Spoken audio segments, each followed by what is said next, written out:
মানব জীবনের যত আয়োজন, যত প্রশ্ন আছে তোমার মনে, কোরআন মেটাবে সব প্রয়োজন। আসসালামু আলাইকুম ওয়া রাহমাতুল্লাহি ওয়া বারাকাতুহু। বিসমিল্লাহ ওয়া সালাতু ওয়া সালামু আলা রাসূলিল্লাহ ওয়া বা'দ। প্রিয় দর্শক, এই মুহূর্তে যারা আমাদেরকে 21শে টেলিভিশনে এবং আমাদের নিজস্ব সোশ্যাল মিডিয়া সাইটগুলোতে দেখছেন, আপনাদের প্রত্যেককে জানাচ্ছি রমাদানীয় শুভেচ্ছা। আল্লাহ সুবহানাহু ওয়া তাআলা রমাদান কেবল আমাদেরকে রোজা রাখার জন্যই প্রদান করেননি। রমাদানের সবচেয়ে বড় পরিচয় হচ্ছে এই মাসে আল্লাহ তাআলা কোরআন নাজিল করেছেন। আর আমরা যেন এই রমাদানে কোরআনের মাধ্যমে আল্লাহ সুবহানাহু ওয়া তাআলার নৈকট্য ভাজনদের অন্তর্ভুক্ত হতে পারি এবং কোরআনের সাথে যেন আমাদের সম্পর্ক অনেক স্ট্রং হয়, আমরা যেন রিকানেক্টেড হতে পারি কোরআনের সাথে। সে কারণেই প্রতি বছর ফিরে ফিরে আসে এই মাহে রমাদান।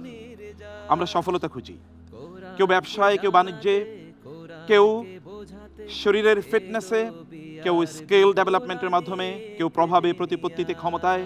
কিন্তু আল্লাহ তাআলা বলছেন প্রকৃত অর্থে সফল তারাই যারা আমার নৈকট্য পাবে। উজুহু ইয়াওমাইযিন নাযিরাহ ইলা রাব্বিহা নাযিরা। একদল চেহারা থাকবে আলোক উজ্জ্বল, আল্লাহর দিকে তাকিয়ে থাকবে। আল্লাহ সুবহানাহু ওয়া তাআলার নৈকট্য ভাজনদের অন্তর্ভুক্ত হতে হলে কোরআনের সাথে সম্পর্ক থাকতে হয় স্ট্রং।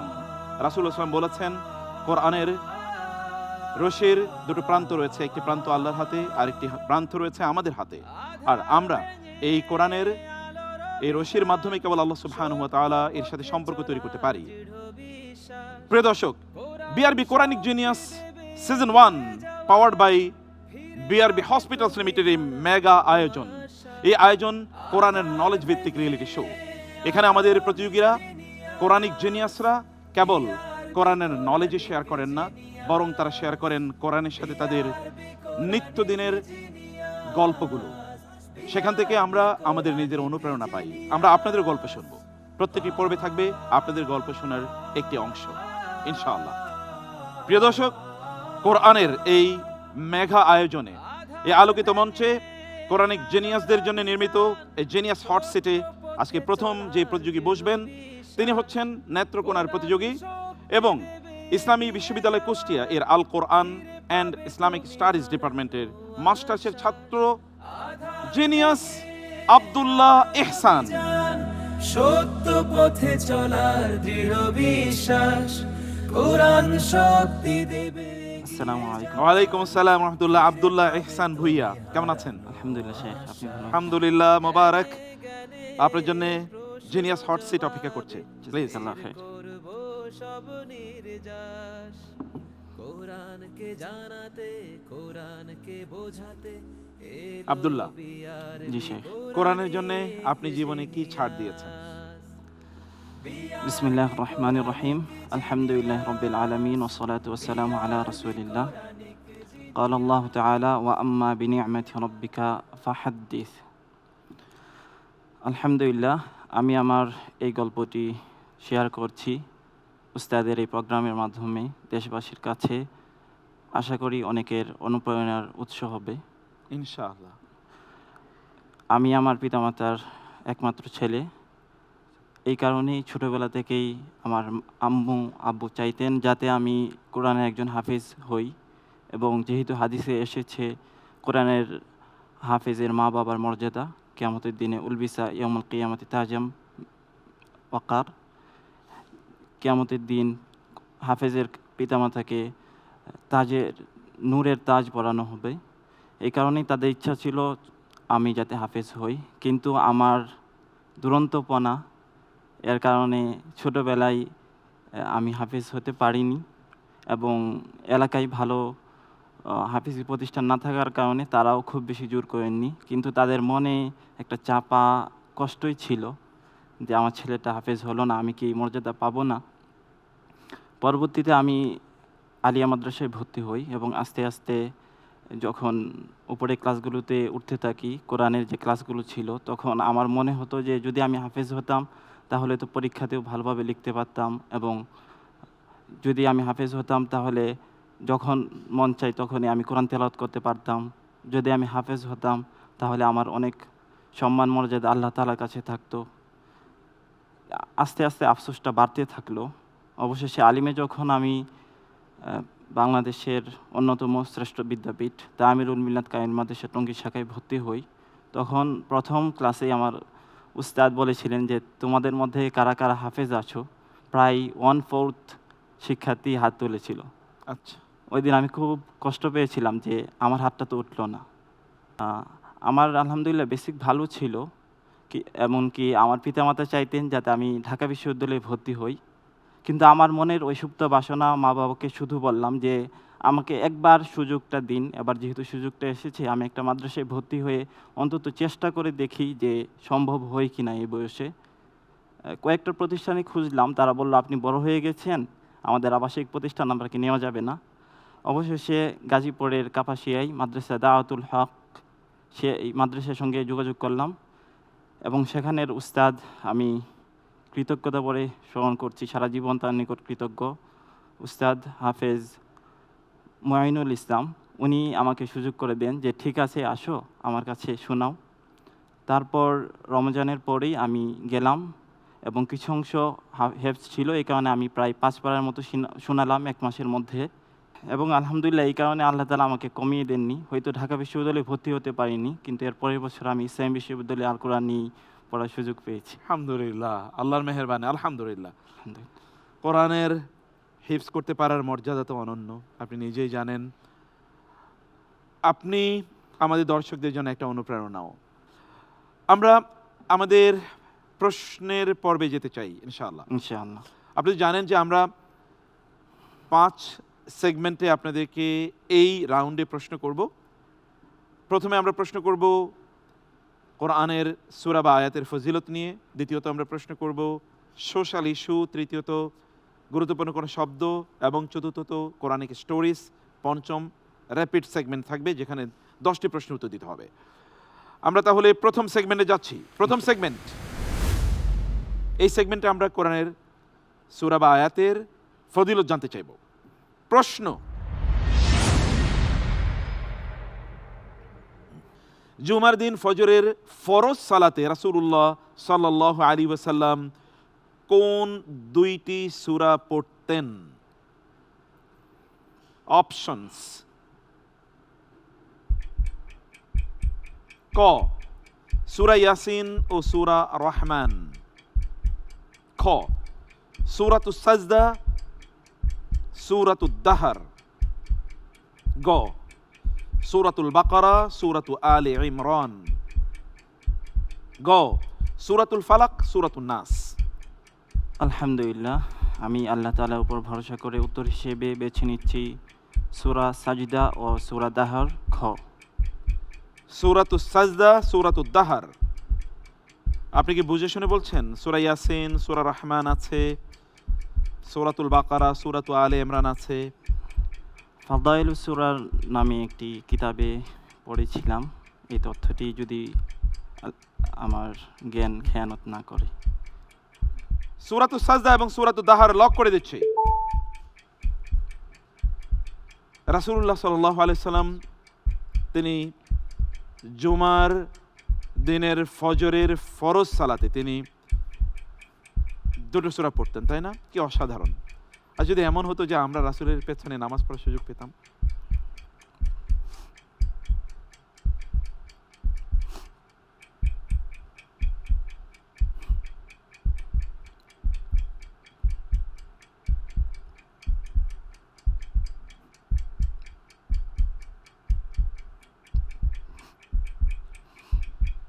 মুহূর্তটি হতে পারে আমাদের জীবনের সেরা মুহূর্ত হতো। আল্লাহ তাআলা রাসূলের সাথে আমাদেরকে জান্নাতে একত্রিত করে দিন, আমিন। আল্লাহুম্মা আমিন। আপনার উত্তরটি সঠিক ছিল। আলহামদুলিল্লাহ। আলহামদুলিল্লাহ, আলহামদুলিল্লাহ।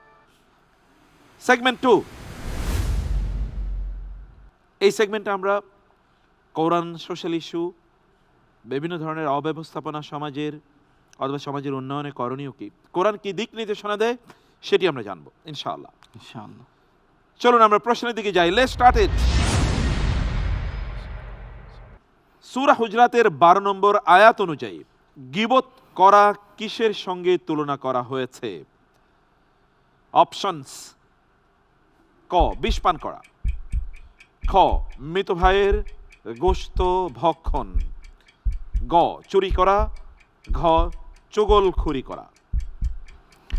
আল্লাহ তাআলা সূরা হুজুরাতের 12 নম্বর আয়াতে বলেছেন, ওয়ালা ইয়াগতাব বা'দুকুম বা'দা আইয়ুহিব্বু আহাদুকুম আন ইয়াকুলা লাহমা আখিহি মাইতান ফাকারিহতুমু।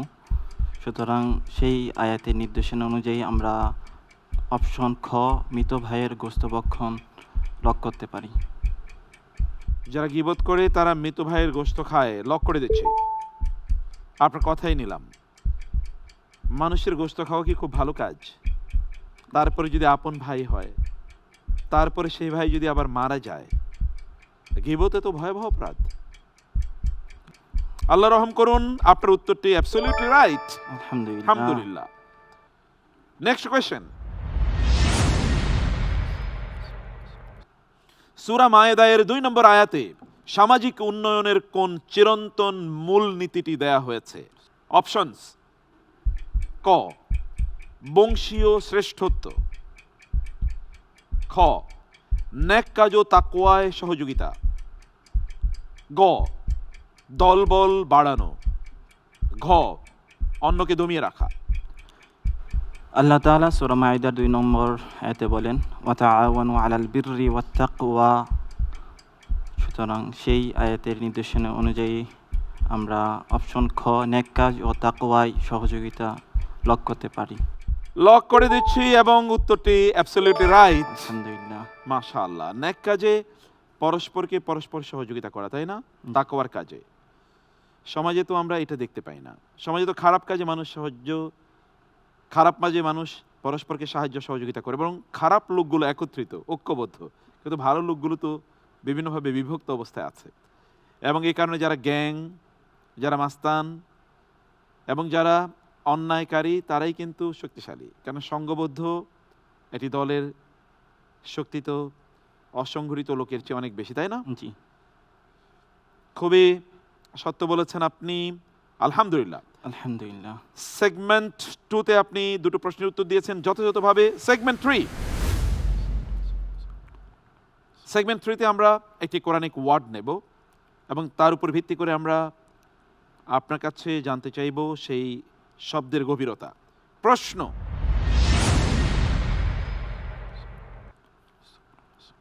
সূরা ইব্রাহিমে শয়তান জাহান্নামে যে খুতবা দেবে, সেখানে সে বলবে, আমার তোমাদের উপর কোনো সুলতান ছিল না। সুলতান, এখানে সুলতান মানে কি? অপশনস: ক রাজত্ব, খ জবরদস্তিমূলক ক্ষমতা, গ ধন সম্পদ, ঘ আত্মীয়তা। সুলতান শব্দটি কি থেকে এসছে? সুলতা ক্ষমতা থেকে এসেছে। আর সিন লাম ত, তাই না? সাল্লাতা ইসাল্লিতু, সাল্লাতা ইউসাল্লিতু। সুলতান এর মধ্যে কি আছে? এর মধ্যে আলিফ এবং নুন শেষে থাকার কারণে এটা অর্থ আধিক্য বোঝাচ্ছে, মানে একটা মোবালাগা থাকে নাকি? মোবালাগা আছে। জি। সেই অনুযায়ী অপশন হিসেবে বেছে নিচ্ছি খ জবরদস্তিমূলক ক্ষমতা। জবরদস্তিমূলক ক্ষমতা, সুলতান। কিন্তু আমরা তো সুলতান মানে যারা রাজা, অমুক সুলতান বা সেই সুলতান। আমরা জানি রাজা ধন সম্পদের প্রতি এর ইঙ্গিত রয়েছে। আপনি বলছেন জবরদস্তিমূলক ক্ষমতা। শয়তান জাহান্নামে গিয়ে বলবে যে তোমাদের উপর আমার কোনো সুলতান ছিল না। আপনি বলছেন জবরদস্তিমূলক ক্ষমতা। লক করব? ইনশাআল্লাহ। লক করে দিচ্ছি। You are absolutely right. আলহামদুলিল্লাহ। আলহামদুলিল্লাহ। আলহামদুলিল্লাহ।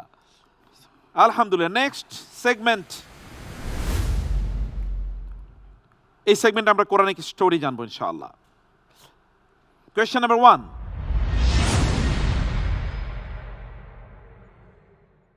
সূরা হুদে নূহ আলাইহিস সালাম যখন তার ছেলেকে নৌকায় ওঠার আহ্বান জানালেন, তখন তার অবাধ্য ছেলে বাঁচার জন্যে কোন আশ্রয় বেছে নিয়েছিল? বাবা বলেছেন জাহাজে উঠো বাঁচার জন্যে, কিন্তু ছেলে বলেছিলেন ভিন্ন কথা। আমরা অপশনগুলো দেখি। অপশনস: ক অন্য জাহাজ, বাবার জাহাজে উঠবে না। খ বিশাল গুহা, গ সুউচ্চ পাহাড়, ঘ সাঁতার কাটা। আমরা সূরা হুদ এ দেখতে পাই যখন নূহ আলাইহিস সালাম তার ছেলেকে নৌকা ওঠার জন্য আহ্বান জানালেন, তখন ছেলে বলল ক্বালা সাআওয়ি ইলা জাবালি ইয়াসিমুনি মিনাল মা। সেই হিসেবে উত্তর হিসেবে বেছে নিচ্ছি গ সুউচ্চ পাহাড়। আমরা গ লক করে দিচ্ছি, গ লক করে দিলাম। বাবা ছেলেকে বাঁচার জন্য তো আহ্বান করবেই, ডাকবেই। বাবার প্রাণপণ প্রচেষ্টা, 950 বছর পর্যন্ত মানুষকে দাওয়াত দিয়েছেন। তাহলে ফ্যামিলিতে কি পরিমাণ দাওয়াত দিয়েছেন? অনেক বেশি, অনেক বেশি। কারণ দাওয়াত শুরু করতেই হয় নিজ থেকে এবং পরিবার থেকে। আল্লাহ তাআলা বলেছেন কু আনফুসাকুম ওয়া আহলিকুম নারা। ওয়া আনযির আশিরাতাকাল আকরাবিন।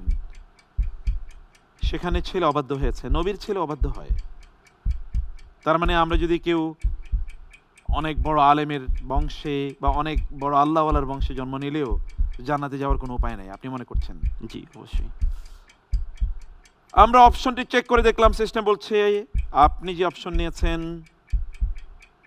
You are absolutely correct. আলহামদুলিল্লাহ, আলহামদুলিল্লাহ, আলহামদুলিল্লাহ। আলহামদুলিল্লাহ। Next question.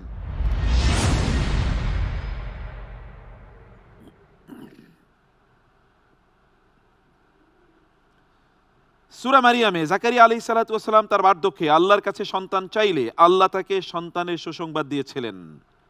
প্রশ্ন হলো তখন জাকারিয়া আলাইহিস সালাম কি অবস্থায় ছিলেন? আসুন অপশনগুলি জেনে নেই।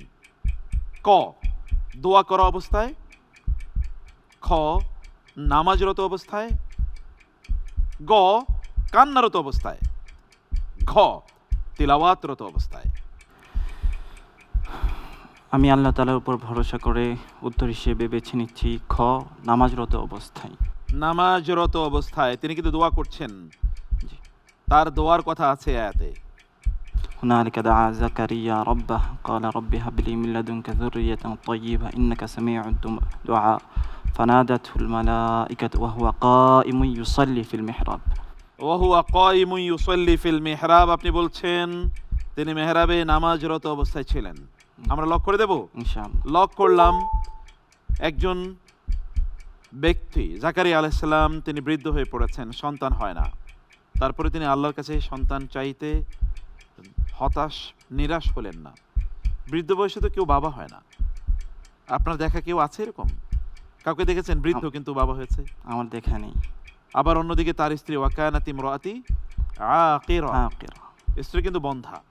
আবার তিনি এত বয়োবৃদ্ধ, কোরআনে বলেছেন আল্লাহ সুবহানাহু ওয়া তাআলা ওয়াকাদ বালাগতু মিনাল কিবারি আইতিয়া। ইতিয়া, মানে এমন বার্ধক্যে পৌঁছেছি, এই বার্ধক্য এটা সন্তান উৎপাদনের মতো না, কিন্তু তখনই তিনি আল্লাহর কাছে সন্তান চেয়েছেন। সেই অবস্থায় আল্লাহ সুবহানাহু ওয়া তাআলা তাকে সুসংবাদ দিলেন ওয়া হুয়া কাইমুন ইউসাল্লি ফিল মিহরাব। Absolutely right answer. আপনি যা বলেছেন তিনি নামাজরত অবস্থায় ছিলেন, ফেরেশতা আসলেন এবং বললেন আল্লাহ আপনাকে সন্তানের সুসংবাদ দিচ্ছেন। আলহামদুলিল্লাহ, আলহামদুলিল্লাহ, আলহামদুলিল্লাহ। নামাজরত অবস্থা, সুবহানাল্লাহ। Next segment, rapid section. এই সেগমেন্টে আমরা আপনাকে 10টি প্রশ্ন করব। আপনি 3 থেকে 4 মিনিট সময় পাবেন, চিন্তা করে সময় একেবারেই পাবেন না। প্রতিটি প্রশ্নের জন্য পাবেন অ্যাপ্রক্সিমেটলি 20 সেকেন্ডস। স্টার্ট করব, ইনশাআল্লাহ। Get started please. সূরা নিসার প্রথম আয়াতে আল্লাহ তাআলা মানব জাতিকে এক অভিন্ন উৎস থেকে সৃষ্টির কথা মনে করিয়ে দিয়েছেন, যা সামাজিক সংহতি বুঝাতে বলেছেন তিনি। প্রশ্ন হলো সেই উৎসটি কি? অপশনস: ক ভৌগোলিক একতা, খ নফস ওয়াহিদা, গ রাজনৈতিক আদর্শ, ঘ অর্থনৈতিক সাম্য। আমি আল্লাহ তাআলার উপর ভরসা করে উত্তর হিসেবে বেছে নিচ্ছি খ নফসে ওয়াহিদা। মানে এক আত্মা থেকে সৃষ্টি করেছেন। Absolutely right answer. আলহামদুলিল্লাহ। Next question.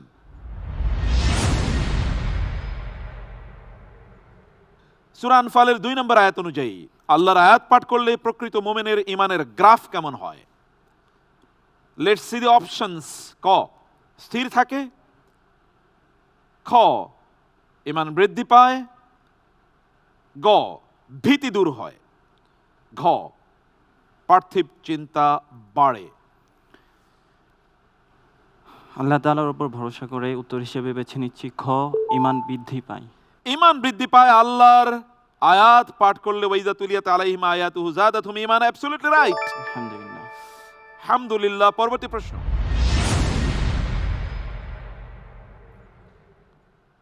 সূরা মায়েদা অনুযায়ী পুরো মানব জাতিকে হত্যার সমান অপরাধ কোনটি?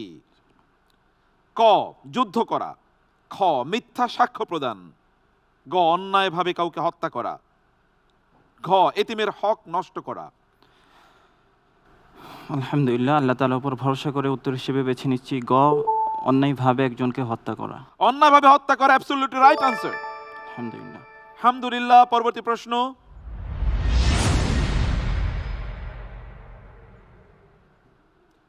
সূরা তাওবায় মসজিদে দিরার, ক্ষতিকর মসজিদ পুড়িয়ে দেওয়ার নির্দেশ দিয়েছেন আল্লাহ তাআলা, সেটি কেন? ক, মুশরিকদের আখড়া ছিল বলে। খ, ইবাদত করা হতো না বলে। গ, চক্রান্ত বিভেদ সৃষ্টির আস্তানা ছিল বলে। ঘ, মক্কার কুরাইশদের নির্মিত বলে।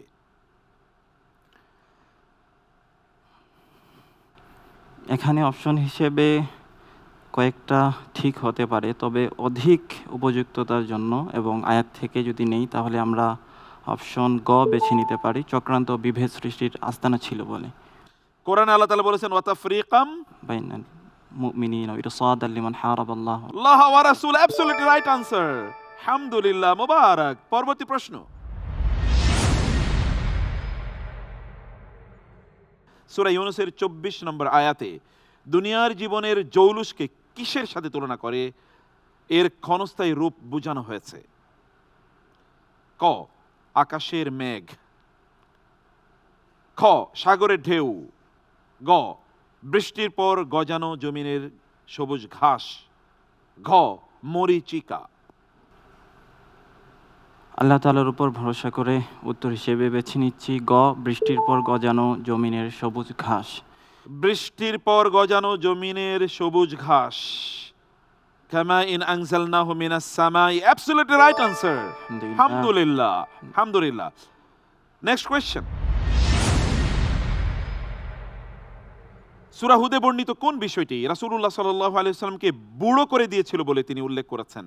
অপশনস: ক, উম্মার পথভ্রষ্ট হয়ে যাওয়ার চিন্তা। খ, উম্মার জন্য জাহান্নামের ভয়। গ, পরকালের চিন্তা।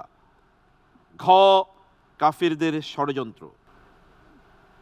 আল্লাহ তাআলার উপর ভরসা করে উত্তর হিসেবে বেছে নিচ্ছি ক, উম্মার পথভ্রষ্ট হয়ে যাওয়ার চিন্তা। উম্মার পথভ্রষ্ট হয়ে যাওয়ার চিন্তা আপনি বলছেন, আমাদের সিস্টেম বলছে উত্তরটি হবে গ, আলহামদুলিল্লাহ। শাইয়াবাতনি হুদ ওয়া আখওয়াতুহা। বারাকাল্লাহু ফিক, অসাধারণ ছিল, মাশাআল্লাহ। পরবর্তী প্রশ্ন, সূরা ইব্রাহিমে বর্ণিত কালেমা তাইয়্যিবা পবিত্র বাক্যের শিকড় কোথায় থাকে বলে উল্লেখ আছে? ক, সাগরের তলদেশে। খ, মানুষের মস্তিষ্কে। গ, মাটির গভীরে অটল থাকে। ঘ, আকাশে বিস্তৃত। আলহামদুলিল্লাহ, উত্তর হিসেবে বেছে নিচ্ছি আল্লাহ তাআলার উপর ভরসা করে গ, মাটির গভীরে অটল। মাটির গভীরে, অ্যাবসলিউটলি রাইট। আলহামদুলিল্লাহ। আলহামদুলিল্লাহ, মুবারক। পরবর্তী প্রশ্ন, সূরা আন-নাহল অনুযায়ী আল্লাহ মৌমাছিকে পাহাড়ে এবং গাছে ঘর বাঁধার জন্য যে নির্দেশ দিয়েছেন তার নির্দেশনা কোন মাধ্যমে এসেছে? অপশন: ক, জিবরিল আলাইহিস সালামের বাণী। খ, সরাসরি ওহী বা ইলহাম। গ, রাসূলের উপদেশ। ঘ, প্রকৃতির নিয়ম। আলহামদুলিল্লাহ, আমি উত্তর হিসেবে বেছে নিচ্ছি সরাসরি ওহী বা ইলহাম। ওয়া আওহা রাব্বুকা ইলান নাহলি, অ্যাবসলিউটলি রাইট আনসার। বিউটিফুল, আহসান্ত, অসাধারণ। নেক্সট কোয়েশ্চেন, মুসা আলাইহিস সালামের মাতা মুসা আলাইহিস সালামকে রক্ষা করতে কার নির্দেশে সমুদ্রে নিক্ষেপ করেছিলেন? ক, আল্লাহর নির্দেশে। খ, জিবরিলের নির্দেশে। গ, হারুন আলাইহিস সালামের নির্দেশে। এবং ঘ, আরফাহ এর নির্দেশে।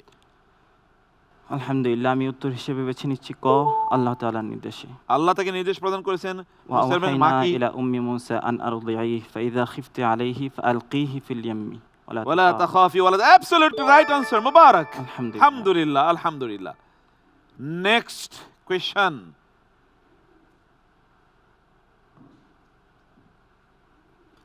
একজন অন্ধ সাহাবীকে কেন্দ্র করে একটি সূরা নাজিল হয়, সেই সাহাবীর নাম কি? রাদিয়াল্লাহু তাআলা আনহু। ক আব্দুল্লাহ ইবনে উম্মে মাকতুম, খ আব্দুল্লাহ ইবনে আব্বাস, গ যায়েদ ইবন হারিসা, ঘ উসমান ইবনে মাজউন রাদিয়াল্লাহু তাআলা আনহুম। আলহামদুলিল্লাহ, আমি উত্তর হিসেবে বেছে নিচ্ছি ক, আব্দুল্লাহ ইবনে উম্মে মাকতুম। সূরাটি কি ছিল? সূরা আবাসা। সূরা আবাস, অ্যাবসলিউটলি রাইট, বিউটিফুল, জাযাকাল্লাহ খায়ের, আলহামদুলিল্লাহ, আলহামদুলিল্লাহ, সো বিউটিফুল ইট ওয়াজ,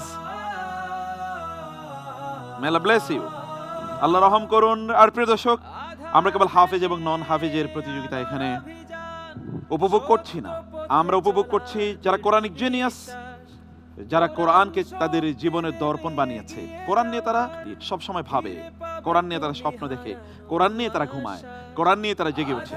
তাদের সাথে আমরা যারা কোরআনকে আমাদের নিজেদের পড়ারও সময় নেই, তাদের মাঝে আমরা পার্থক্যের জায়গাটি একটু খোঁজার চেষ্টা করছি। প্রিয় দর্শক, এই যে মহা আয়োজন, এটি একটি আন্দোলনের অংশ, আর তা হলো কোরআনের বোদ্ধা জাতি তৈরি করা, কোরআনিক জিনিয়াস তৈরি করা। আর আপনারা দেখছেন আপনাদের প্রিয় অনুষ্ঠান বিআরবি কোরআনিক জিনিয়াস। আমরা আমাদের আরো এক্সাইটিং মোমেন্ট, আরো গুরুত্বপূর্ণ প্রশ্ন, ইনসাইটস অফ দি কোরআন, এগুলো আমরা জানবো, কিন্তু তার জন্য আপনাদেরকে একটু অপেক্ষা করতে হবে। আমরা যাচ্ছি একটু ছোট্ট বিরতিতে, ফিরছি বাকি দুই প্রতিযোগীর insightful discussion and question answer session নিয়ে। থাকুন আমাদের সাথেই। BRB Quranic genius, BRB Quranic genius. বাংলাদেশের সবচেয়ে নির্ভরযোগ্য কেবল, পুরাতন নয়, স্ক্র্যাবও নয়, শতভাগ আমদানিকৃত 99.99% পিউরিটি সম্পন্ন উন্নত মানের কপার, আন্তর্জাতিক মান, সেরা ফায়ার রেজিস্ট্যান্স। BRB cables.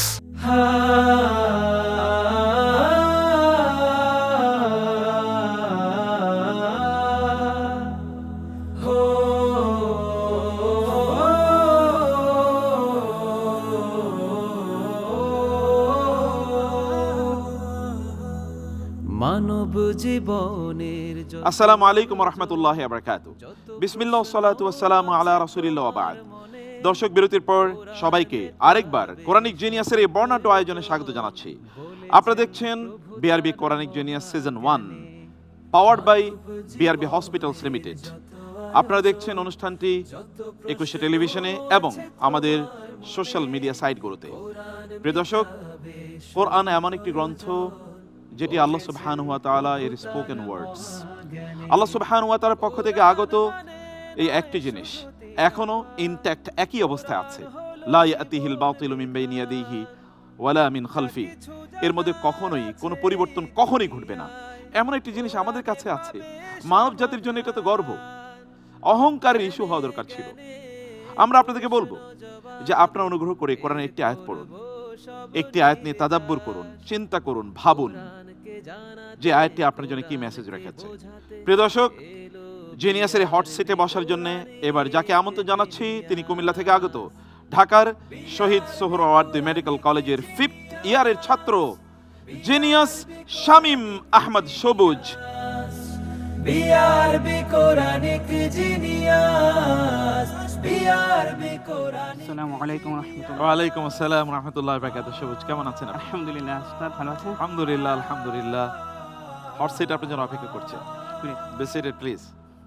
আধার ভেঙে আলোর অভিযান, সত্য পথে চলা শামীম, দৃঢ় বিশ্বাস। আপনি মেডিকেল কলেজের ছাত্র, জেনারেল ব্যাকগ্রাউন্ড থেকে উঠে এসেছেন, কোরআনের সাথে আপনার সম্পর্ক তৈরি হলো কিভাবে?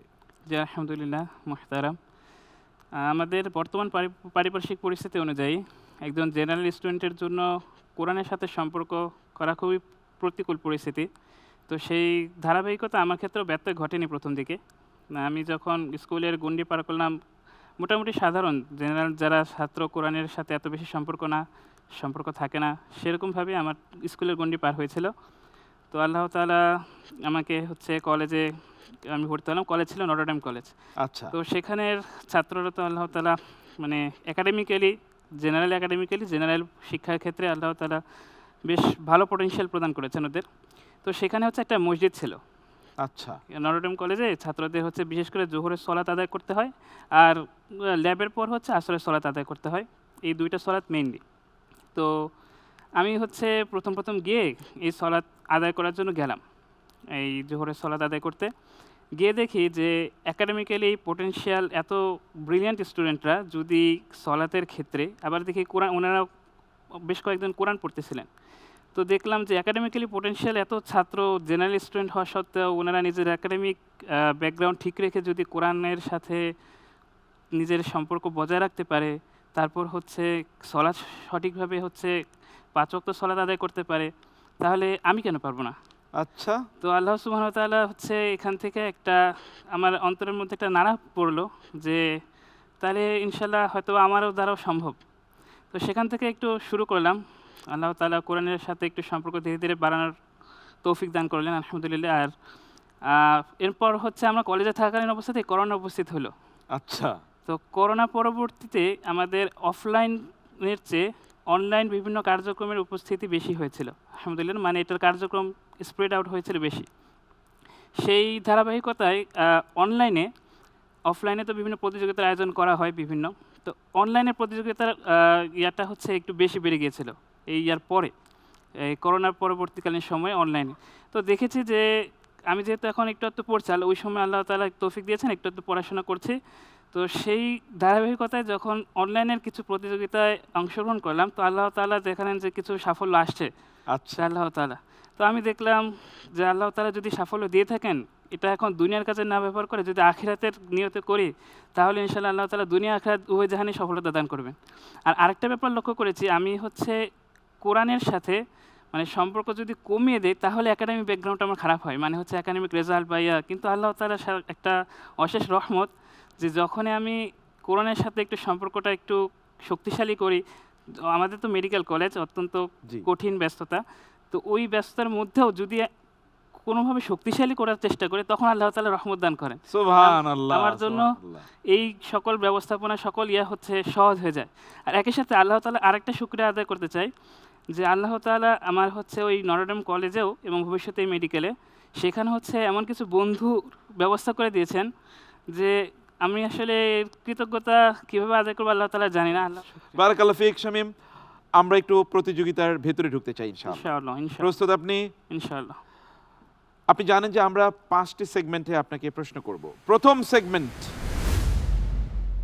প্রথম সেগমেন্টে আমরা কোরআনের কোনো একটি সূরা বা আয়াতের ফজিলত সংক্রান্ত প্রশ্ন করব আপনাকে। ইনশাআল্লাহ। চলুন আমরা একটু প্রশ্নটি দেখে নেই।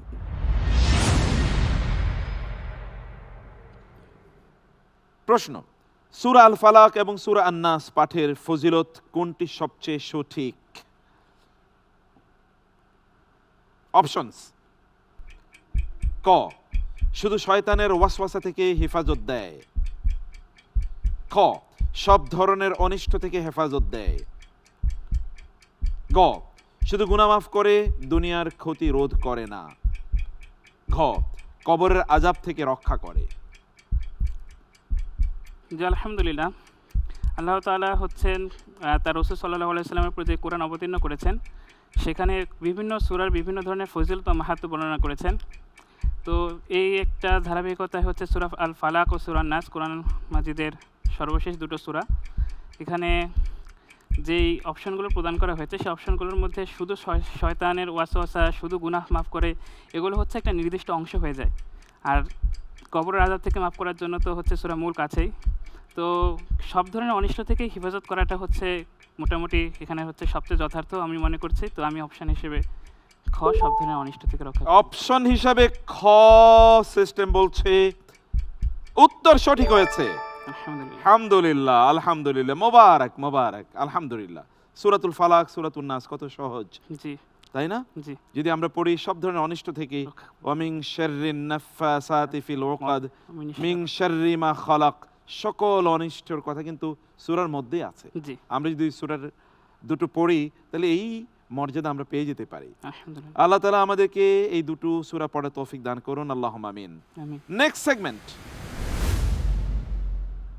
এই সেগমেন্টে আমরা social issue from the view point of the Quran আমরা একটু জানার চেষ্টা করব। Let us start please.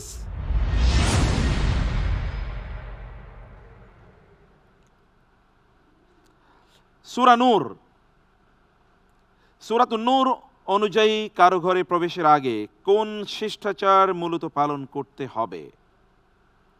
Options: ক, অনুমতি চাওয়া এবং দরজায় দাঁড়িয়ে থাকা। খ, সালাম দেয়া ও অনুমতি নেয়া। গ, দরজা খোলা ও সালাম দেয়া। ঘ, দরজা ধাক্কা না দেয়া, অনুমতি চাওয়া। যখন আপনি কারো ঘরে প্রবেশ করতে যাবেন, কোথাও যাবেন, সেখানে গিয়ে আমাদের কাজ কি? জি আলহামদুলিল্লাহ, সূরা নূরে আল্লাহ তাআলা যেই উপদেশ আমাদের প্রদান করেছেন সেই অনুযায়ী আল্লাহর উপর ভরসা করে আমি উত্তর বেছে নিচ্ছি অপশন খ, সালাম দেওয়া ও অনুমতি নেওয়া। সালাম দেয়া ও অনুমতি নেয়া আপনি বলছেন, আমরা লক করে রাখলাম। ইনশাআল্লাহ। আমরা করি কি? আমরা তো গিয়ে সরাসরি হচ্ছে একটা দুর্ভাগ্যজনক কথা হচ্ছে এখানে আমরা হচ্ছে কোনো ধরনের সালাম বা অনুমতি, সালাম তো পরবর্তী ব্যাপার, অনুমতি নেওয়ার পর্যন্ত আমরা হচ্ছে গ্রাহ্য করি না। সরাসরি গিয়ে হচ্ছে হয় দরজা জোরে জোরে জোরে ধাক্কা দেই অথবা সরাসরি ঢুকে যাই। কিন্তু রাসূল সাল্লাল্লাহু আলাইহি ওয়াসাল্লাম বলেছেন 3 বার পর্যন্ত হচ্ছে সালাম দেওয়ার পরও যদি ভিতর থেকে কোনো না আসে, কোনো ধরনের অনুমতি না আসে, তাহলে হচ্ছে সেই অনুমতি না নিয়ে হচ্ছে সেখানে প্রবেশ না করে চলে যেতে হবে। সুবহানাল্লাহ, আল্লাহ তাআলা সে কথা বলেছেন সূরাতুন নূরে, লা তাদখুলু বুয়ুতান গায়রা বুয়ুতিকুম হাত্তা তাস্তানিসু ওয়া তুসাল্লিমু আলা আহলিহা। Absolutely right answer. আলহামদুলিল্লাহ, মোবারক মোবারক, অসাধারণ ছিল, আলহামদুলিল্লাহ। নেক্সট কোয়েশ্চেন,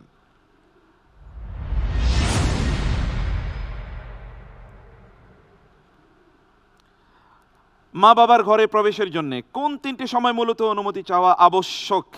এগেইন, অনুমতি ঘরে প্রবেশ।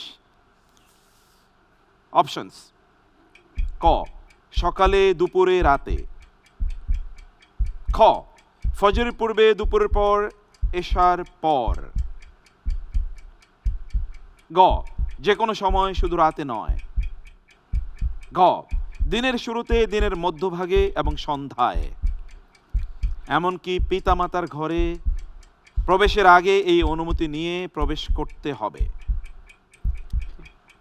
অনুমতি চাইতে হবে 3টি সময়ে, আল্লাহ তাআলা বলে দিয়েছেন সূরাতুন নূর। জি আলহামদুলিল্লাহ, আল্লাহ তাআলা সামাজিক বিভিন্ন ধরনের ইস্যুস প্রদান করেছেন। তার মধ্যে যে অনুমতি প্রদানের বিষয়টা সেটা হচ্ছে আমাদের শুধুমাত্র পারিবারিক মানে আত্মীয় স্বজন বা বন্ধু বান্ধব এদের জন্য প্রযোজ্য নয়, আল্লাহ তাআলা মা বাবার জন্য নির্ধারণ করে দিয়েছেন। এখন মা বাবার ক্ষেত্রে যে হয়, ওনারা আমাদের সবচেয়ে ঘনিষ্ঠ হওয়া সত্ত্বেও 3টা সময় এমন রয়েছে যে সময় হচ্ছে আল্লাহ তাআলা বলেছেন ওনাদের পোশাকের ক্ষেত্রে কিছু শিথিলতা থাকতে পারে। জি, তো আল্লাহ সুবহানাহু ওয়া তাআলা ওই 3টে সময় আমাদের অত্যন্ত সতর্কতা অবলম্বন করতে বলেছেন। এই সতর্কতার জন্য যে 3টে সময়, সেই 3টে সময় হচ্ছে ফজরের পূর্বে মানে যে সময় ঘুমানো হয়, দুপুরের পর যেটা বিশ্রামের জন্য কাইলুলা করা হয়, আর এশার পর আল্লাহ রাসূল সাল্লাল্লাহু আলাইহি ওয়াসাল্লাম বলেছেন এশার পর ঘুমানোর জন্য। সেজন্য হচ্ছে আমি অপশন হিসেবে বেছে নিচ্ছি অপশন খ, ফজরের পূর্বে, দুপুরের পর আর এশার পর। অপশন খ লক করে দিলাম। সিস্টেম বলছে উত্তরটি this time it was also absolutely right. আলহামদুলিল্লাহ আলহামদুলিল্লাহ।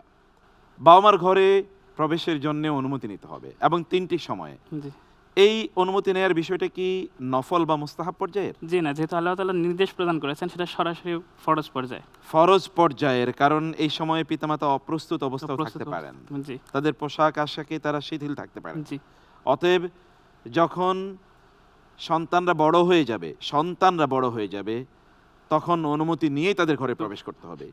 অসাধারণ। আমার না ব্যক্তিগত কথা বলি, ইসলামের কারণে আমার মনে হয় গোটা জীবন জুড়ে যদি আল্লাহর জন্য সেজদা লুটিয়ে থাকতাম তাহলে শুকর আদায় হতো না। জি মানে আল্লাহ যদি ইসলাম আমাদেরকে না দিতেন তাহলে মানব জাতি যে কি হতো, মানব জাতির আমি ভাবতেও পারি না, ভাবতে গেলে আমার গা শিহরিত হয়ে ওঠে। জি এই যে আমি ব্যক্তিগতভাবে আমার কথা বলি, যদি কোনো ভালো কাজ আমরা করি এটা কেবল ইসলামের কারণে, অন্য কোনো কারণে না। জি। সুবহানাল্লাহ। সুবহানাল্লাহ। অনেক ধন্যবাদ, আপনি দুটো প্রশ্নের অসাধারণ উত্তর দিয়েছেন। Next segment, segment 3। এই সেগমেন্টে আমরা আপনাকে কোরআনের একটি শব্দ নিয়ে প্রশ্ন করব। Let start please.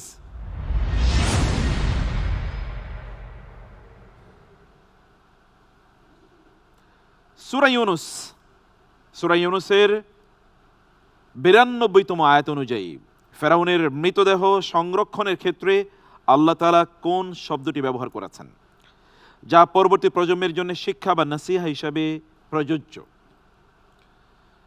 চলুন শব্দটি দেখি। ক, উদাহরণ, চিহ্ন ও শিক্ষা। খ, শুধু উদাহরণ। গ, আয়াত ও শিক্ষা। ঘ, চিহ্ন, উদাহরণ, আয়াত। ফেরাউন, ফেরাউনের সেই মমিকৃত লাশ দেখার পর একজন খ্রিস্টান বিজ্ঞানী ইসলাম গ্রহণ করেছিলেন, তাই না? জি। কে তিনি? Doctor Morris Bucaille. Doctor Morris Bucaille. Morris Bucaille বইটি পড়েছেন? পড়া হয়নি, কিন্তু বইটির নাম কি? বইটির নাম এই মুহূর্তে বাইবেল, কোরআন অ্যান্ড সায়েন্স। জি। বিখ্যাত বই। পৃথিবীর কত ভাষায় যে এটি অনুদিত হয়েছে কেউ জানে না। অসাধারণ বইটি সবার পড়া উচিত। এই লাশ দেখার পরে আল্লাহ তাআলা সূরা ইউনুসে তার ব্যাপারে বলেছেন। কোন অপশনটি নেব? আমি আল্লাহর উপর ভরসা করে অপশন বেছে নিচ্ছি। ঘ, চিহ্ন, উদাহরণ, আয়াত। অপশন ঘ নিচ্ছেন আপনি, চিহ্ন, উদাহরণ, আয়াত। আল্লাহ তাআলা বলেছেন আল-ইয়াওমা নুনাজ্জিকা বিবাদানিকা লিতাকুনা লিমান খালফাকা আয়া। আল্লাহ বলেছেন লিমান খালফাকা আয়া, এখানে আয়াত এবং শিক্ষা আছে। উত্তরটি ছিল গ। অ্যাবসলিউটলি রং। আমরা উত্তরটি নিতে পারছি না, সরি শামীম, আপনার মেডিকেল সায়েন্সের ইস্যু ছিল এটা। এতদিন লাশ মমি করে রাখা যায় নাকি? না। আল্লাহু আকবার। Next segment, segment 4। এই সেগমেন্টে আমরা কোরআনিক স্টোরিজ নিয়ে আলোচনা করব। আপনার জন্য এখানে দুটো প্রশ্ন থাকবে। প্রশ্ন, প্রথম প্রশ্ন, ফেরাউনের কাছে দ্বীনের কথা উপস্থাপন করতে মূসা আলাইহিস সালামকে আল্লাহ তাআলা কিভাবে নির্দেশ দিয়েছেন? অপশনস: ক, নরম ভঙ্গি, যুক্তি এবং কড়া হুঁশিয়ারি, নরম এবং গরম। খ, ভয় দেখানো এবং শক্তভাবে আদেশ করা। গ, মৃদু ভাষা ব্যবহার এবং চমকপ্রদ নিদর্শন।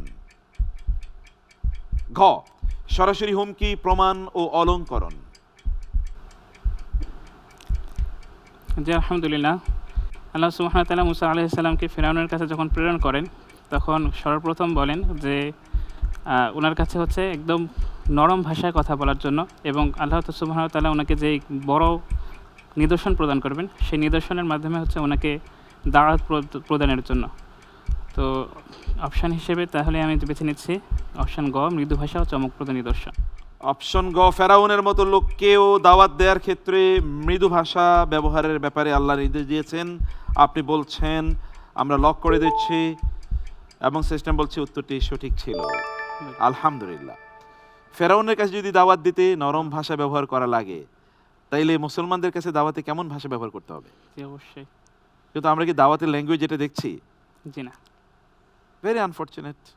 জি। দাওয়াতের ভাষা হতে হবে তাহলে নরম, কোমল, হৃদয়গ্রাহী, তাই না? হৃদয়গ্রাহী হতে হবে।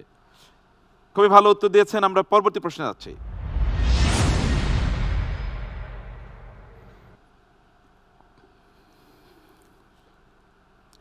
সূরা মারিয়ামে হযরত মারিয়াম আলাইহিস সালাতু ওয়াস সালাম যখন প্রসবকালীন ব্যথায় খেজুর গাছের নিচে আশ্রয় নিলেন, তখন তাকে নিচ থেকে কে সান্ত্বনা দিয়েছিল?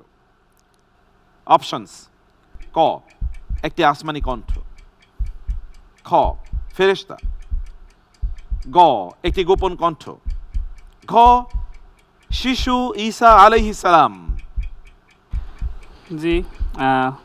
সূরা মারিয়ামে আল্লাহ সুবহানাহু ওয়া তাআলা মারিয়াম আলাইহিস সালামের যখন হচ্ছে প্রসবকালীন বেদনা উপস্থিত হলো। উনি খেজুর গাছের নিচে আশ্রয় নিলেন। উনি তখন অত্যন্ত ভীতিকর অবস্থায় ছিলেন যে উনি চেয়েছিলেন যে আল্লাহ তাআলা যাতে ওনার এই দুনিয়াতে অবস্থান যদি না থাকতো সেরকম অবস্থান। তো সেই অবস্থান থেকে আল্লাহ সুবহানাহু ওয়া তাআলা জিবরিল আলাইহিস সালামের মাধ্যমে মাটির নিচ থেকে সান্ত্বনা প্রদান করেন। তো যেহেতু জিবরিল আলাইহিস সালাম মাটির নিচ থেকে সান্ত্বনা প্রদান করেন, উনি একজন ফেরেশতা ছিলেন, সেজন্য আমি অপশন হিসেবে বেছে নিয়েছি অপশন খ, ফেরেশতা। আপনাকে নিশ্চিত জিবরিল আলাইহিস সালাম অলরেডি তখন ঈসা আলাইহিস সালামের জন্ম হয়ে গেছে এবং এই কারণে তো তার খাবারের প্রয়োজন ছিল। আপনি বলেছেন ফেরেশতা। আমরা কি উত্তরটি নিতে পারি? আপনি কি মনে করেন? হ্যাঁ, যথার্থ উত্তরটি ছিল শিশু ঈসা আলাইহিস সালাম। ফানাদাহা মিন তাহতিহা আল্লা তাহজানি কদ জাআলা রাব্বুকি তাহতাকি সারিয়া। তাফসীরে এই অপশনটি বেশি এসছে, আমরা নিতে পারলাম না, দুঃখিত। পরবর্তী সেগমেন্ট, র্যাপিড সেগমেন্টে আপনার জন্য থাকবে 10টি প্রশ্ন। আপনি সময় পাবেন 3 থেকে 4 মিনিট। কোনো সময় নেয়ার চিন্তা করার কোনো সুযোগ নেই। Let us start.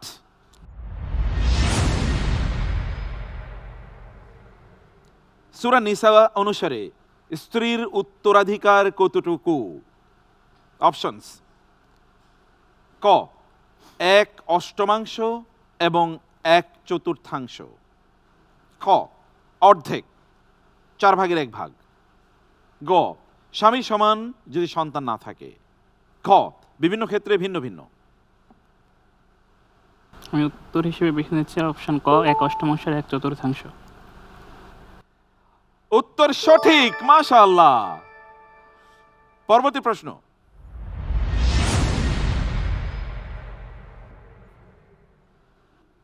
সূরা আনফাল অনুযায়ী বদরের যুদ্ধে শত্রুর চোখে যে ধূলিকণা বা আঘাত বিঁধেছিল তা মূলত কে নিক্ষেপ করেছিলেন? অপশনস: আল্লাহ তাআলা ফেরেশতাদের মাধ্যমে, খ ফেরেশতারা আল্লাহর নির্দেশে, গ মুসলিম সৈন্যরা আল্লাহর সাহায্যে, ঘ রাসূলুল্লাহ সাল্লাল্লাহু আলাইহি ওয়াসাল্লাম নিজে। আল্লাহ সুবহানাহু ওয়া তাআলা ফেরেশতার মাধ্যমে। আল্লাহ তাআলা ফেরেশতাদের মাধ্যমে, অ্যাবসলিউটলি রাইট আনসার। পরবর্তী প্রশ্ন, ইউনূস আলাইহিস সালামের জাতির সর্বশেষ অবস্থা কি হয়েছিল? অপশনস: ক তারা সব সময় কাফিরই ছিল, খ সর্বত্র ধ্বংস এবং বিপর্যয় নেমে এসেছিল, গ শাস্তি দেখে তারা তওবা করে ফিরে এসেছিল, ঘ তারা সবাই নিঃশেষ হয়ে গিয়েছিল। আল্লাহর উপর ভরসার উত্তর নিচ্ছি অপশন গ, শাস্তি থেকে তারা তওবা করে ফিরে আসে। অ্যাবসলিউটলি রাইট, মাশাআল্লাহ। পরবর্তী প্রশ্ন, লাইলাতুম মুবারাকা বা বরকতময় রাত বলতে কোরআনুল কারীমে কোন রাতকে বোঝানো হয়েছে? ইন্না আনজালনাহু ফি লাইলাতিম মুবারাকা, ক লাইলাতুল কদর, খ রোজা শেষে ঈদুল ফিতরের রাত, গ রোজা শুরু হওয়ার রাত, ঘ শবে বরাত। আলহামদুলিল্লাহ, আমি উত্তর হিসেবে বেছে নিচ্ছি ক, লাইলাতুল কদর। লাইলাতুল কদর যে রাতে আল্লাহ তাআলা কোরআন নাজিল করেছেন, লাইলাতুম মুবারাকা সূরাতুদ দুখানে আছে না? জি, অ্যাবসলিউটলি রাইট আনসার। আলহামদুলিল্লাহ। পরবর্তী প্রশ্ন,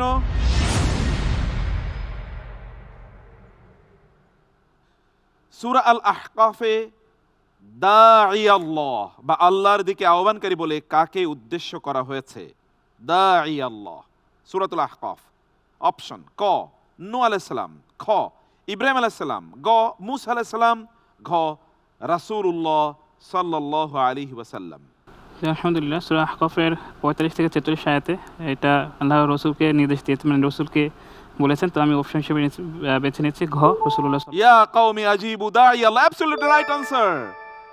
মোবারক মোবারক, মাশাআল্লাহ। পরবর্তী প্রশ্ন, সূরা হাদিদ এর 25 নম্বর আয়াত অনুযায়ী লোহার মূল উৎস কোনটি? ক মাটির নিচ থেকে, খ আকাশ থেকে নাজিল করা, গ পাহাড় থেকে আগত, ঘ সমুদ্র থেকে উৎপাদিত। আলহামদুলিল্লাহ, আমি অপশন হিসেবে বেছে নিচ্ছি খ, আকাশ থেকে নাজিল করা। আকাশ থেকে নাজিল। আল্লাহ তাআলা বলেছেন ওয়া আনজালনাল হাদিদ, অ্যাবসলিউটলি রাইট আনসার। প্রশ্ন, সূরা হাজের ৭৩তম আয়াতে কাফিরদের উপাস্যদের তুচ্ছতা বুঝাতে কোন ক্ষুদ্র প্রাণীর উদাহরণ দেয়া হয়েছে? অপশনস: ক মশা, খ মাছি, গ পিঁপড়া, ঘ মাকড়সা। জি, আলহামদুলিল্লাহ, আমি উত্তর হিসেবে বেছে নিচ্ছি খ মাছি। ইয়া আইয়ুহান নাসু দুরিবা মাসালুন ফাসতামিউ লা, অ্যাবসলিউটলি রাইট আনসার।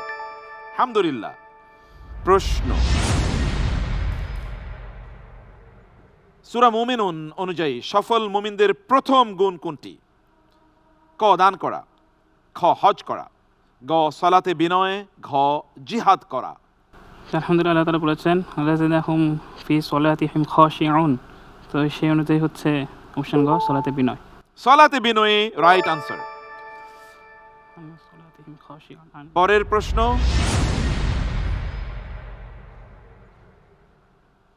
সূরা আল ফুরকান অনুযায়ী ইবাদুর রহমান বা আল্লাহর প্রিয় বান্দাদের হাঁটা চলার ধরন কেমন?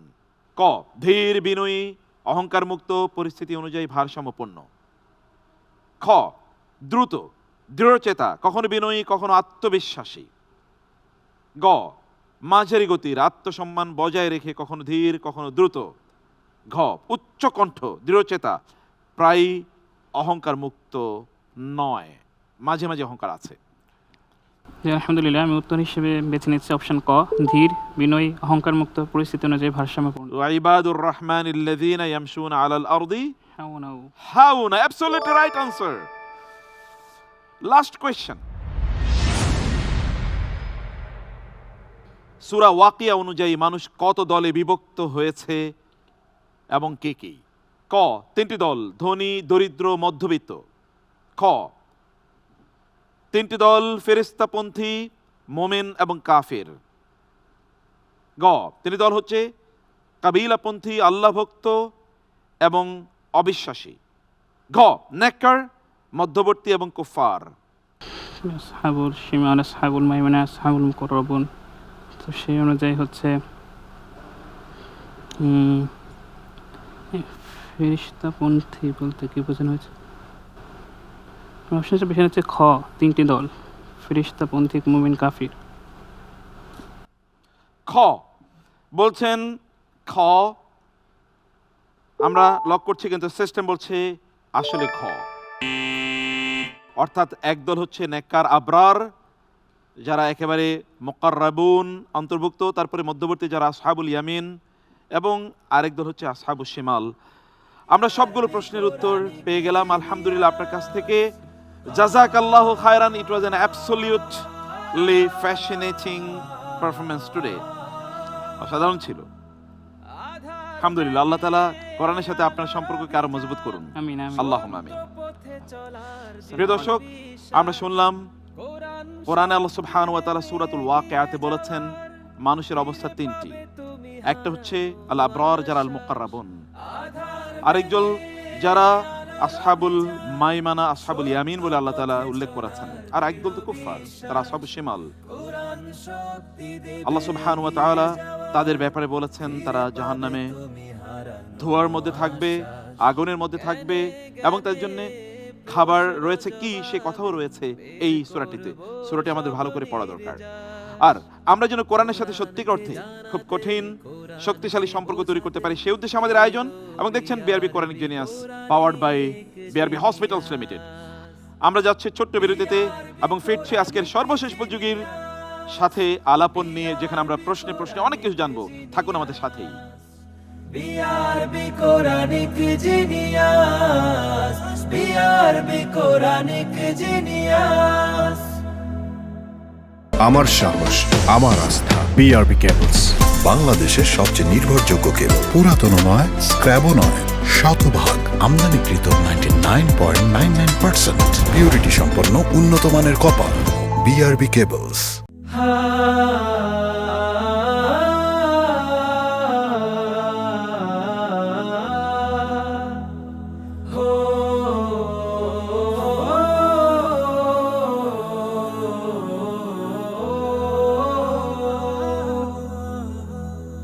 মানব জীবন আসসালামু আলাইকুম রহমতুল্লাহ বারাকাতুহু। প্রিয় দর্শক, বিরতির পর সবাইকে আরেকবার স্বাগত জানাচ্ছি BRB Quranic genius season 1 powered by BRB hospitals limited এর এই বর্ণাঢ্য আয়োজনে। কোরআনের সবচেয়ে বড় মুআজিজা হলো যখন পৃথিবীর মানুষ আপনাকে ছেড়ে যাবে তখন কোরআন আপনাকে পথ দেখাবে। যখন লোকেরা আপনাকে হতাশ করবে, আপনাকে কষ্ট দেবে, তখন কোরআন আপনাকে প্রশান্তি প্রদান করবে। যখন আপনি চারিদিক থেকে ব্যথা এবং কষ্টে আপনি মুষড়ে পড়বেন, তখন কোরআন আপনার হাত ধরে আপনাকে টেনে তুলবে এবং আপনাকে বলবে আপনার সাথে আপনার রব আছে, তিনি আপনাকে পথ দেখাবেন, তিনি আপনাকে রহমত প্রদান করবেন। সত্যিকার অর্থে এই কোরআন আমাদের জন্য আল্লাহ সুবহানাহু ওয়া তাআলা রূহ হিসেবে উল্লেখ করেছেন, অর্থাৎ আমাদের জন্য জীবনী শক্তি। কোরআনের এই মহা মেসেজটিকে আপনাদের কাছে উপস্থাপন করার জন্য আমাদের এই বিশাল আয়োজন বিআরবি কোরআনিক জিনিয়াস। আমরা দুজন প্রতিযোগীর দুর্দান্ত পারফরমেন্স আমরা দেখেছি। প্রশ্নে প্রশ্নে কোরআনের আলো তাদের মুখ থেকে আমরা দেখেছি কিভাবে বিচ্ছুরিত হয়। এবার আজকের এই পর্বের সর্বশেষ প্রতিযোগী, আরো এক্সাইটিং মোমেন্ট এবং আরো ইন্টারেস্টিং কোয়েশ্চেন, আরো ইনফরমেটিভ ডিসকাশন। আজকের সর্বশেষ প্রতিযোগী আসবেন সুনামগঞ্জ থেকে আগত আন্তর্জাতিক ইসলামী বিশ্ববিদ্যালয়ের ছাত্র, কোরআনিক জিনিয়াস মোহাম্মদ বদরুদ্দিন রব্বানী। আধার ভেঙে আলোর আসসালামু আলাইকুম ওরহমতুল্লাহি ওয়াবারাকাতুহু। ওয়ালাইকুম আসসালাম ওয়া রাহমাতুল্লাহি ওয়া বারাকাতুহু। বদরুদ্দিন রব্বানী, কেমন আছেন আপনি? আলহামদুলিল্লাহ, আপনি কেমন আছেন? আলহামদুলিল্লাহ আলহামদুলিল্লাহ। আপনার নামের সাথে আল্লাহর নাম জুড়ে আছে, তাই না? রব্বানী, যিনি রবকে অনেক ভালোবাসেন। আপনি তো নিশ্চয়ই কোরআনকেও ভালোবাসেন। আলহামদুলিল্লাহ। এই যে জেনিয়াস হট সিট আপনার জন্য অপেক্ষা করছে, প্লিজ। কোরআন শক্তি দেবে এগিয়ে যাওয়ার, ফিরে পাবে তুমি হারানো আশ্বাস। জ্ঞানে বদরুদ্দিন রব্বানী, প্রশ্ন জবাবে আপনার জীবনে কখনো কি এমন ঘটেছে আপনি দরজা বন্ধ করে কোরআন তেলাওয়াত করে কেঁদেছেন? বিসমিল্লাহ ওয়াসসালাতু ওয়াসসালামু আলা রাসূলিল্লাহ ওয়া বা'দ। আমার জীবনে এমন অনেক মুহূর্ত আছে যখন আমি একাকী দরজা বন্ধ করে প্রচুর কেঁদেছি।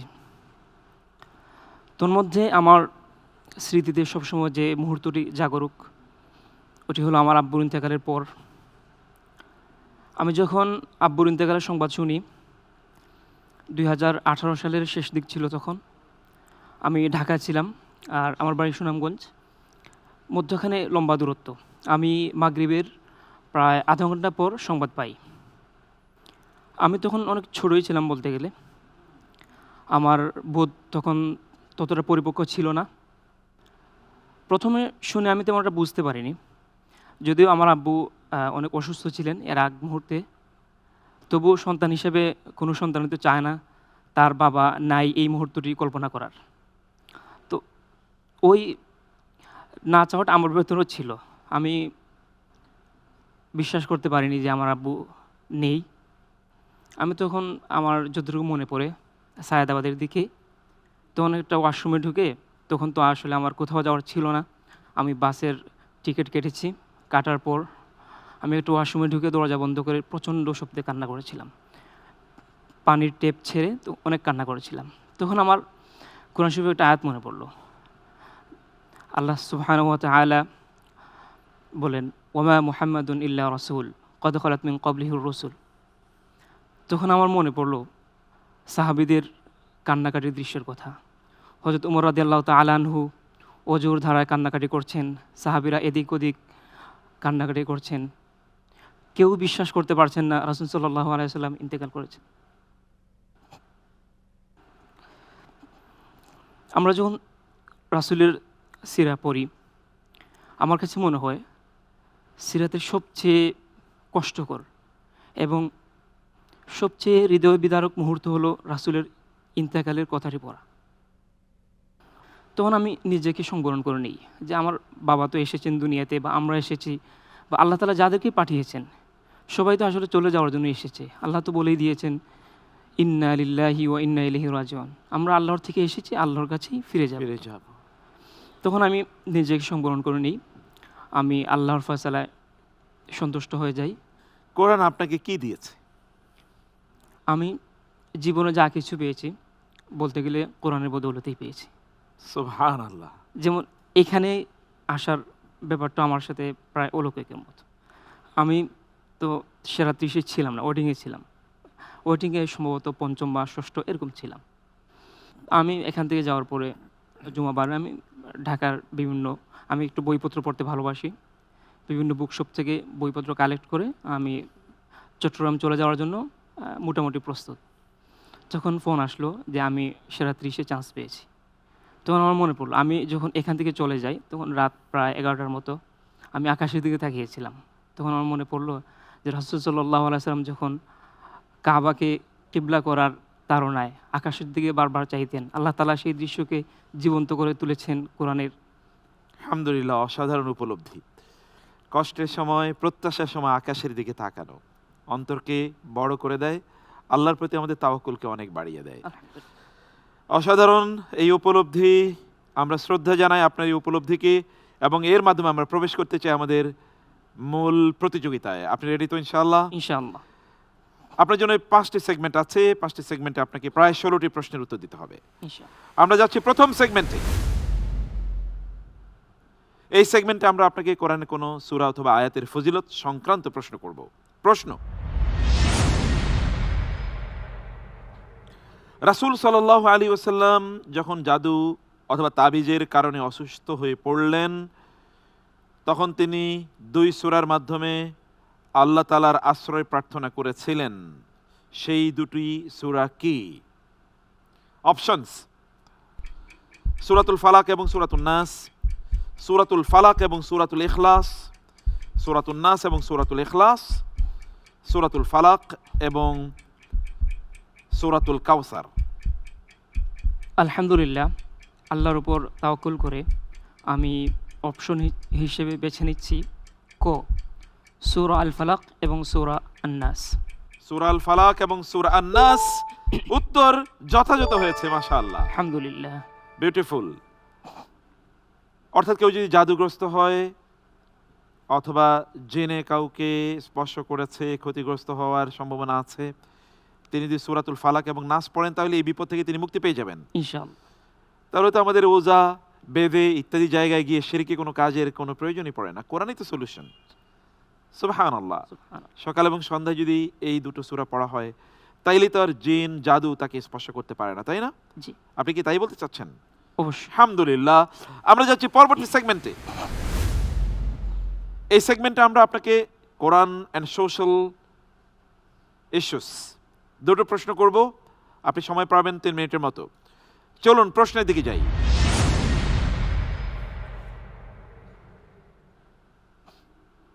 প্রথম প্রশ্ন: কোরআনে উল্লেখিত শাহাদাতুজ জোর বলতে কি বোঝানো হয়েছে? অপশনস: ক, মিথ্যা সাক্ষ্য; খ, মুশরিকদের উৎসব অনুষ্ঠানে অংশগ্রহণ; গ, দুনিয়াবী আন্দোলন; ঘ, অনর্থক তর্ক। আল্লাহ সুবহানাহু ওয়া তাআলা সূরাতুল ফুরকানের মধ্যে ইবাদুর রহমানের গুণ উল্লেখ করতে গিয়ে বেশ কিছু গুণের কথা উল্লেখ করেন। আর তখনই এক জায়গায় বলেন ওয়াল্লাযীনা লা ইয়াশহাদুনা আয-যুর, অর্থাৎ তারা মিথ্যা সাক্ষ্য দেয় না। এই আয়াতের উপর নির্ভর করে আমি অপশন হিসেবে বেছে নিচ্ছি ক, মিথ্যা সাক্ষ্য। মিথ্যা সাক্ষ্য আপনি অপশন হিসেবে নিয়েছেন। ওমর রাদিয়াল্লাহু তাআলা আনহু বলেছে এটি মুশরিকদের উৎসব অনুষ্ঠান কে বোঝায়, কিন্তু আপনার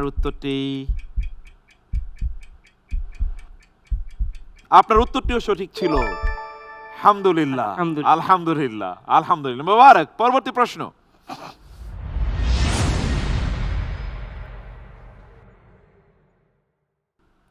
সূরা আল হুজরাত অনুসারে যদি মুমিনদের বা সমাজের 2 দল বিবাদে লিপ্ত হয় তবে অন্য দলদের উপর আল্লাহর কোন দায়িত্ব অর্পণ করা হয়েছে? অপশনস: ক, শক্তিশালী দলকে সমর্থন করা; খ, নীরব দর্শক হয়ে থাকা; গ, উভয় দলের মাঝে মীমাংসা করা; ঘ, বড় দলকে সাহায্য করা। সূরাতুল হুজুরাতে আল্লাহ তাআলা নির্দেশ করেন ফাসলিহু বাইনা আখাওয়াইকুম। ওই আয়াতাংশের উপর নির্ভর করে আমি অপশন হিসেবে বেছে নিচ্ছি অপশন গ, উভয় দলের মাঝে মীমাংসা করা। উভয় দলের মাঝে মীমাংসা করা। আমরা তো দেখি আগুন জ্বালানোর জন্য লোকেরা প্রস্তুত হয়ে থাকে, মারামারি লেগেছে, তারা পক্ষ নিয়ে তারপরে আগুন জ্বালিয়ে দেয়। কিন্তু যদি এমন হয় কোনো একটি পক্ষ সত্য আর একটি পক্ষ মিথ্যা, তাহলে কি সত্যের পক্ষে তিনি যাবেন না? আল্লাহ তাআলা যে নির্দেশটা, মুমিনদের দুইটা পক্ষই তো মুমিন, যেন শক্তিশালী অথবা মুমিনদের মধ্যে তো সাধারণত হাদিসের আলোকে আমরা বুঝতে পাই যে শক্তিশালী মুমিনও থাকবে, দুর্বল মুমিনও থাকবে, উভয় দলতে মুমিন।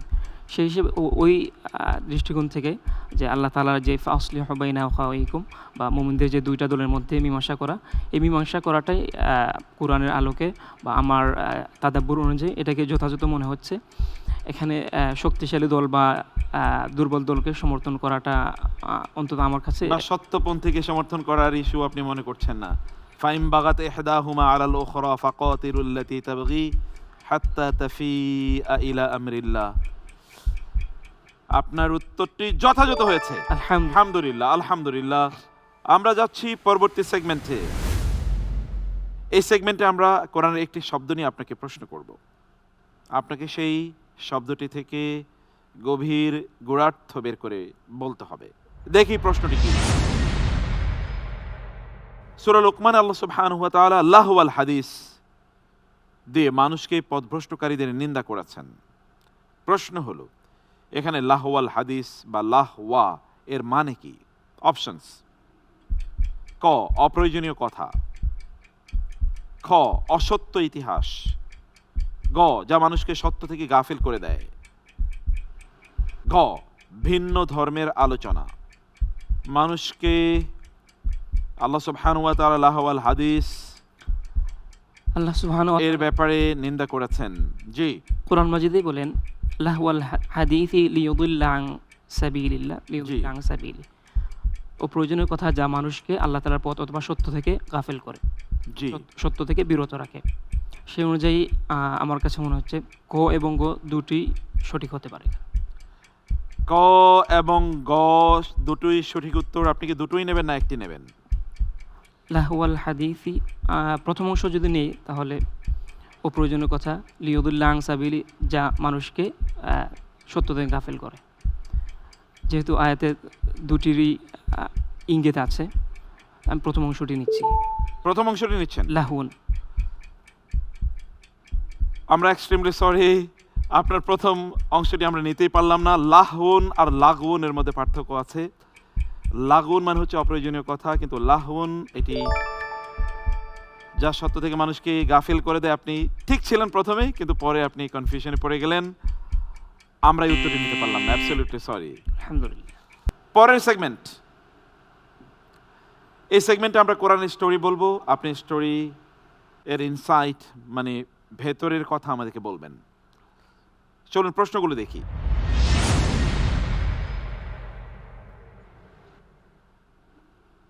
সূরা বুরুজ এ আসহাবুল উখদুদ বা গর্তের অধিবাসীদের কোন অপরাধের কারণে জীবন্ত আগুনে পুড়িয়ে মারা হয়েছিল? অপশনস: তারা বিদ্রোহী ছিল; খ, তারা ঈমান এনেছিল; গ, তারা চুরি করেছিল; ঘ, তারা কর দিত না। আলহামদুলিল্লাহ, এই প্রশ্নের উত্তর হিসেবে আমি বেছে নিচ্ছি খ, তারা ঈমান এনেছিল। তারা ঈমান এনেছিল, লক করে দিচ্ছি, তারা ঈমান এনেছিল। আনসার ইজ রাইট, আলহামদুলিল্লাহ। আলহামদুলিল্লাহ। এই সেগমেন্টের লাস্ট কোয়েশ্চেন।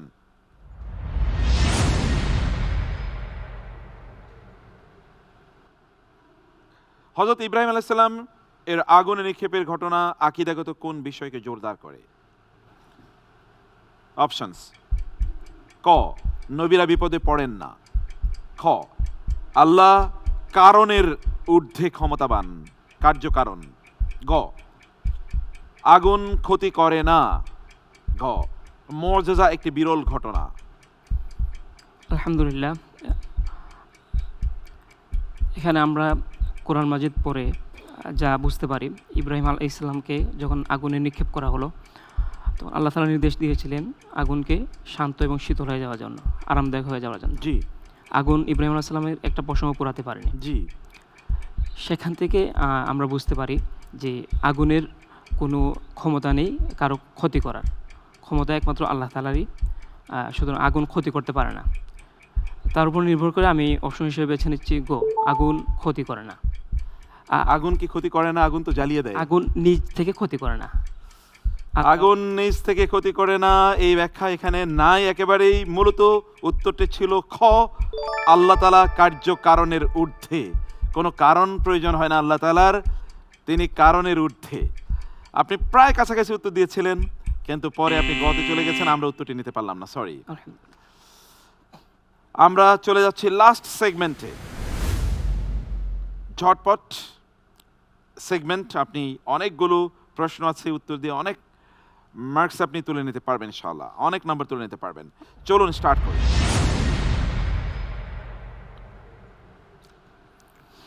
সূরা মুমিনুনের প্রথম 10টি আয়াত সম্পর্কে রাসূল সাল্লাল্লাহু আলাইহি ওয়াসাল্লাম কি বলেছেন? অপশন: এগুলো সর্বদা পাঠযোগ্য। খ, এগুলো বাস্তবায়ন করলেই জান্নাতি। গ, এগুলো মক্কায় নাজিল হয়নি। ঘ, এগুলো যুদ্ধের আয়াত। অপশন খ, এগুলো বাস্তবায়ন করলে জান্নাতি, উলাইকা হুমুল ওয়ারিসুন। মাশাআল্লাহ, অ্যাবসলিউটলি রাইট, মোবারক। পরবর্তী প্রশ্ন, সূরা আশ-শুআরাতে বারবার কোন দুটি গুণের মাধ্যমে আল্লাহর পরিচয় দেয়া হয়েছে? সূরাতুশ শুআরা। অপশনস: ক, আল মালিক আল কাহ্হার। খ, আল আজিজ আর রহিম। গ, আল হাই আল কাইয়ুম। ঘ, আস-সামি আল আলিম। ওয়া ইন্না রাব্বাকা লাহুয়াল আজিজুর রহিম। অপশন হবে খ, আল আজিজ আর রহিম। আর আজিজ আর রহিম, অ্যাবসলিউটলি রাইট আনসার। পরবর্তী প্রশ্ন, সূরা আল কাসাসে ফেরাউনের ঘরে মুসা আলাইহিস সালামকে লালন পালন করার পেছনে আল্লাহর কোন পরিকল্পনা ছিল? অপশনস: ক, ফেরাউনকে খুশি করা। খ, শত্রুর ঘরে বড় করা। গ, মুসা আলাইহিস সালামকে রাজকুমার বানানো। ঘ, ইতিহাস তৈরি করা। খ, শত্রুর ঘরে বড় করা। শত্রুর ঘরে আল্লাহ তাআলা তাকে বড় করবেন, এটি আল্লাহ তাআলার পরিকল্পনা ছিল, অ্যাবসলিউটলি রাইট আনসার। আলহামদুলিল্লাহ। আলহামদুলিল্লাহ। পরবর্তী, নেক্সট কোয়েশ্চেন।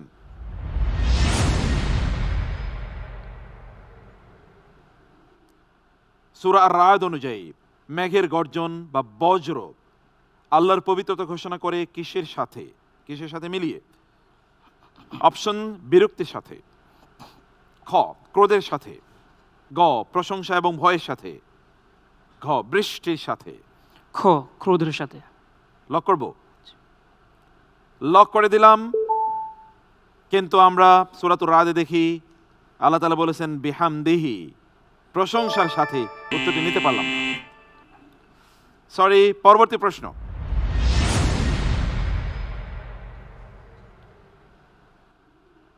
সূরা আনকাবুতের প্রথম আয়াতে ঈমানদারদের পরীক্ষা করা সম্পর্কে আল্লাহর নীতি কি?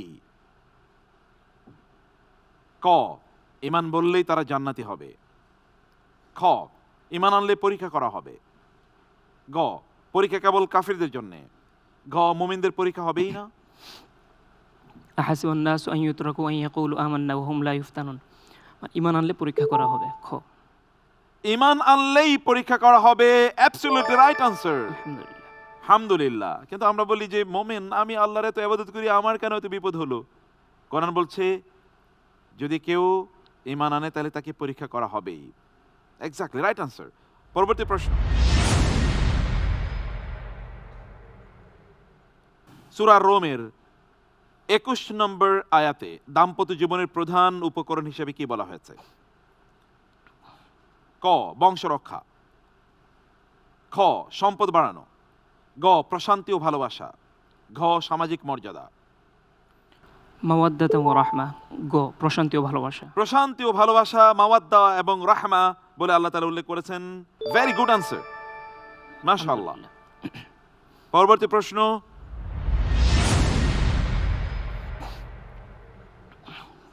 কোরআনে রাসূলুল্লাহ সাল্লাল্লাহু আলাইহি ওয়াসাল্লামকে কিভাবে প্রেজেন্ট করা হয়েছে? রাসূলুল্লাহ সাল্লাল্লাহু আলাইহি ওয়াসাল্লামকে ক, ফেরেশতা রূপে। খ, চাঁদ রূপে। গ, সূর্য রূপে। ঘ, তারকা রূপে। খ, চাঁদ। চাঁদ রূপে। আপনি বলছেন ক, চাঁদ রূপে। আর কোরআন বলছে ওয়াসিরাজাম মুনিরা, সূর্যরূপে। আমরা উত্তরটি নিতে পারলাম না, অ্যাবসলিউটলি রং আনসার। পরবর্তী প্রশ্ন,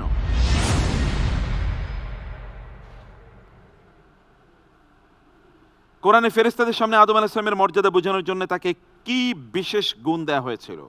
ক তাকওয়া, খ জ্ঞান, গ প্রজ্ঞা, ঘ মাটির তৈরি মানুষকে খেলাফত দেয়া। খ জ্ঞান। জ্ঞান, অ্যাবসলিউটলি রাইট। পরবর্তী প্রশ্ন,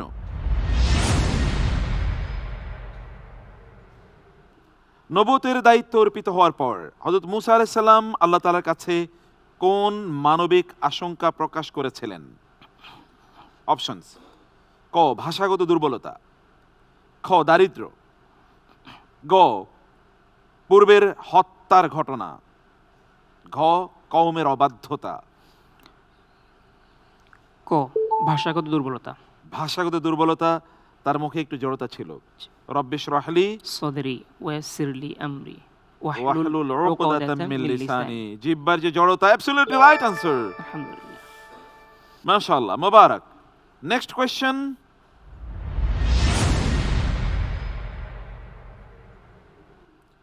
সূরা সাফফাতের 101 নম্বর আয়াতে আল্লাহ তাআলা গুলামিন হালিম বলেছেন। এই গুলামিন হালিম বলে কাকে উদ্দেশ্য করা হয়েছে? ক ইসহাক আলাইহিস সালাম, খ ইয়াকুব আলাইহিস সালাম, গ ইসমাইল আলাইহিস সালাম, ঘ ইউসুফ আলাইহিস সালাম।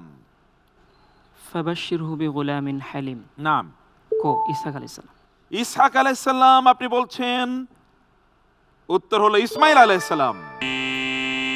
ইসমাইল আলাইহিস সালাম বিগুলামিন হালিম, ধৈর্যশীল। তাকে যখন জবাই করতে বাবা বলেছিলেন, তিনি বলেছিলেন আপনি আমাকে পাবেন ধৈর্যশীল।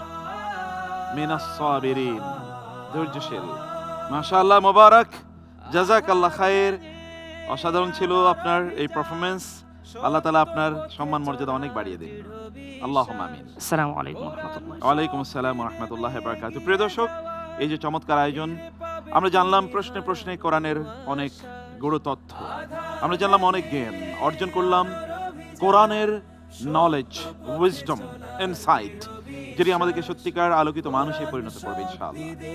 এই আয়োজনে আপনারা অংশগ্রহণ করতে পারেন। আপনারা আপনাদের কোরআনের কোন আয়াতটি আপনাকে পরিবর্তন করে দিয়েছে সেই কথা আমাদেরকে জানাতে পারেন, এবং এর মাধ্যমে আমাদের সাথে আপনারা অংশগ্রহণ করতে পারেন এই আয়োজনেও। আপনারা হয়ে যেতে পারেন কোরআনিক জিনিয়াস। আগামীকাল ইনশাআল্লাহ এই আয়োজনের পরবর্তী পর্ব নিয়ে আপনাদের সামনে যথাসময়ে হাজির হব, সেই প্রত্যাশা রেখে আমি বিদায় নিচ্ছি। আল্লাহ তাআলা সবাইকে কল্যাণে রাখুন, কোরআনের সাথেই রাখুন, আল্লাহুম্মা আমিন। ওয়াসসালামু আলাইকুম ওয়া রাহমাতুল্লাহি ওয়া বারাকাতুহু। Quranic genius, BRB Quranic genius, BRB Quranic genius.